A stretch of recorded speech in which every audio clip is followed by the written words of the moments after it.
வணக்கம் அன்பர்களே, வாருங்கள். இப்போ நாம லெமன் பருப்பு செய்யறது எப்படின்னு பார்க்கலாம். இது சாதத்துக்கு போட்டு சாப்பிட்ற ஒரு சைட் டிஷ். இது ரொம்ப சுவையா இருக்கும். புளிப்பு பிடிக்கிறவங்களுக்கு இது ரொம்ப பிடிக்கும். அதனால ஒரு கப் அளவுள்ள துவரம்பருப்பை எடுத்துக்குவோம். பிறகு அதை நல்லா கழுவிட்டு அதில் போதுமான அளவு தண்ணீர் விட்டு ஒரு 15 நிமிடம் ஊற வைக்கும். ஊற வைத்த பின் இதில் மஞ்சள் தூள், பெருங்காயம் சேர்த்து இதனை குக்கரில் வேக விடவும். 2 முதல் 3 விசில் வரும் வரை வேக விட்டு பின் எடுக்கவும். நாம குக்கர்ல வேக வச்ச பருப்பை எடுத்துக்கிட்டு அதில் உப்பு மிக்ஸ் பண்ணிக்கோங்க. உப்பு மிக்ஸ் பண்ணிட்டு என்ன பண்ணுங்கன்னா, நான் ஆல்ரெடி தாளிச்சு வச்சிருக்கேன். அதனால நீங்க தாளிச்சுக்கோங்க. கடுகு, உளுத்தம்பருப்பு, பெருங்காயம், சிகப்பு மிளகா இது எல்லாத்தையும் போட்டு, கறிவேப்பிலை இது எல்லாமே போட்டு தாளிச்சு இதில் போட்டுக்கோங்க.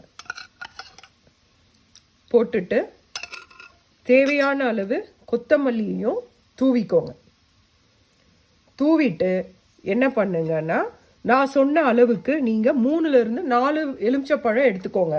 நான் வந்துட்டு அந்த பருப்புலேயே கொஞ்சம் தான் எடுத்திருக்கேன்.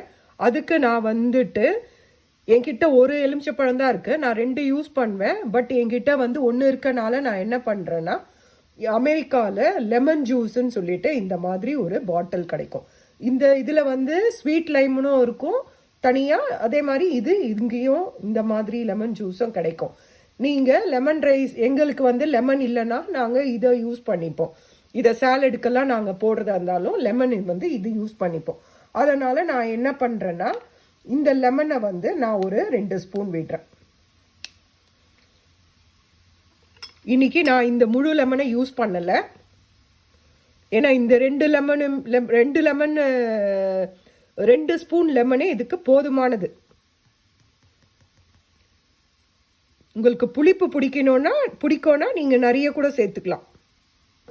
அதனால 2 ஸ்பூன் லெமன் சேர்க்குறேன். இது ரொம்ப ஈஸி தான். ஆனால் சாதத்தில் போட்டு பிசைஞ்சு சாப்பிட்டீங்கன்னா ரொம்ப அருமையாக இருக்கும். உங்களுக்கு கெட்டியாக இருக்குதுன்னா வாட்டர் கூட மிக்ஸ் பண்ணிக்கலாம். கறிவேப்பிலை இருந்தாலும் கறிவேப்பிலை போடுங்க.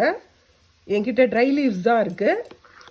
நான் ஃப்ரெஷ் இல்லை, அதனால நான் அதுக்கப்புறமா அந்த ட்ரை லீவ்ஸ் இதில் மிக்ஸ் பண்ணிக்கிறேன்.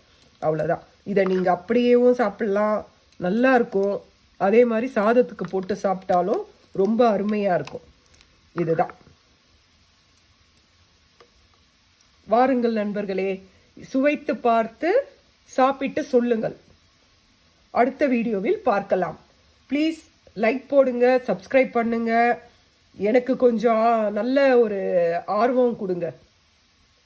நன்றி. வணக்கம் நண்பர்களே.